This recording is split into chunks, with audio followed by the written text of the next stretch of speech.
In August, Ukraine intends to keep the production of steel products at the level of July. Salvation of aluminium business of Oleg Deripasko will make Russians forget about imported aluminium. The European Commission intends temporary protective measures for the import of steel. Under the new duties of Donald Trump can fall all Chinese manganese.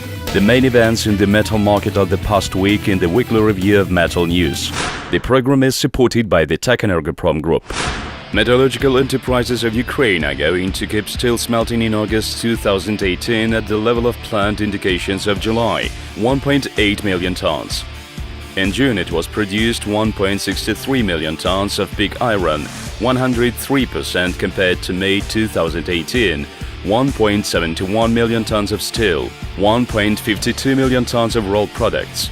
Despite the loss of part of the capacity in the uncontrolled territory in the 6 months of 2018, compared to the same period of 2017, there is an increase in the production of the main types of products. This became possible due to the stabilization of the provision of iron ore and coke in the enterprise, and also due to the commissioning of Blast Furnace No. 3 and MK Zaporizhzhstal after reconstruction. Of the main operating capacities in operation are 18 of 21 blast furnaces, 7 out of 9 open-hearth furnaces, 13 of 16 converters, 7 of 15 electric furnaces, and 14 of 14 continuous casting machines.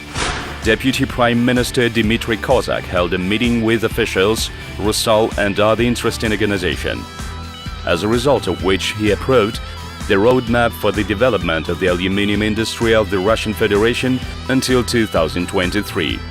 The program is designed to increase demand for metal in Russia.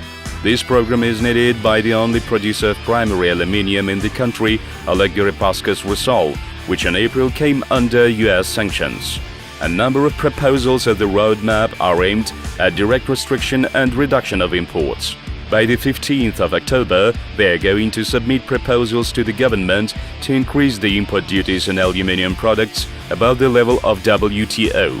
Now these duties in the EAEU are 15%. Also, it is planned to involve the state purchasing resource. State companies will have to add to their profile documents additions concerning the procurement of products using aluminium from Russian enterprises.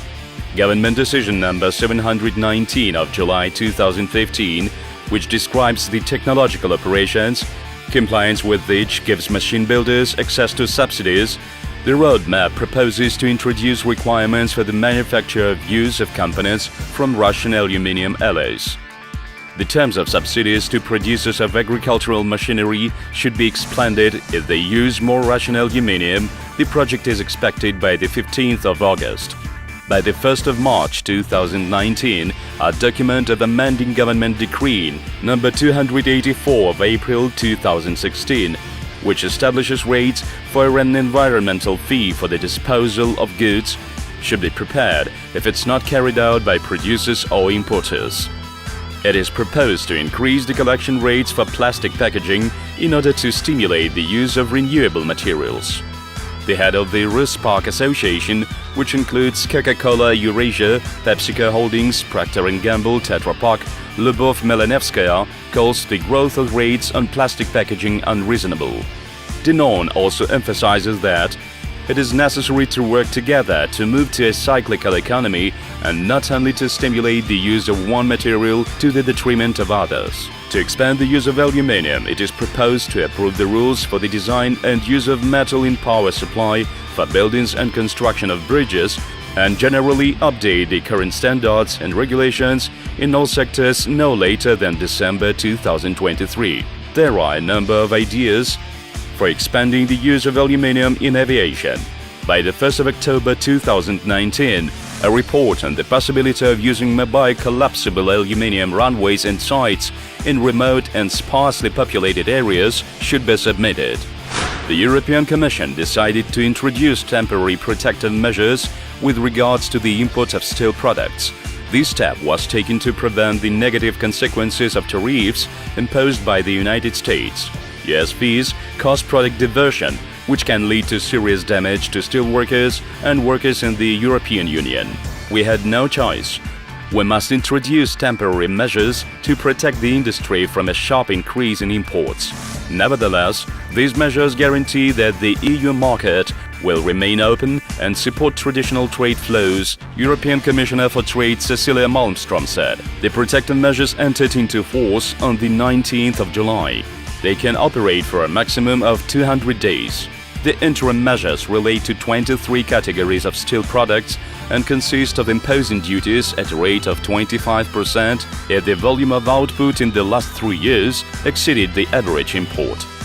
The measures are applied against all countries except for certain developing countries, countries with limited exports to the European Union, as well as countries of the European Economic Area, Norway, Iceland and Liechtenstein. President Donald Trump's administration allowed the oil and gas sector to purchase metal products without a 25% tariff for steel imports, agreeing with Shell and Chevron that the special steel they are importing is not produced in the United States. The U.S. Department of Commerce approved tariff exclusions for 2,760 tons of rolled steel and production tubing that Shell will use when drilling wells in the Gulf of Mexico. The ministry also provided such an opportunity for Chevron for 80 corrosion-resistant stainless steel pipes. Exceptions will last only 1 year and are exclusive for both companies. Steel tariffs are already beginning to bite for the oil industry, since tariffs can increase costs by $100 million.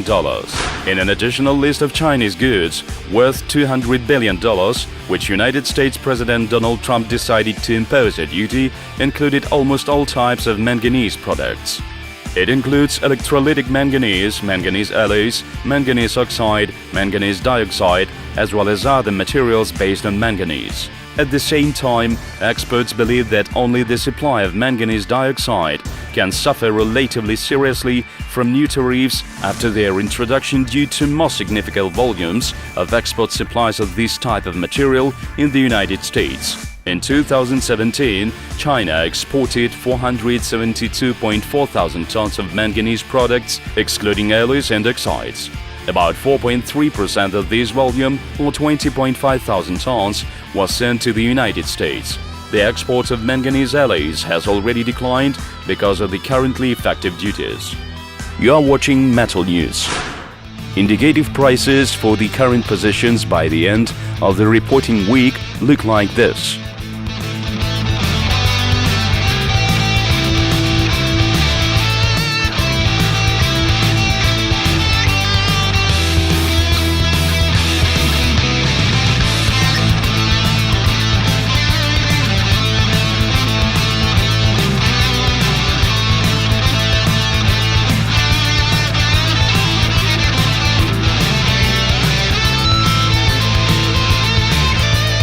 You have watched the weekly review of Metal News. Your subscription to the channel and clicking on the bell will allow you to be aware of the main events of the total metal market every week.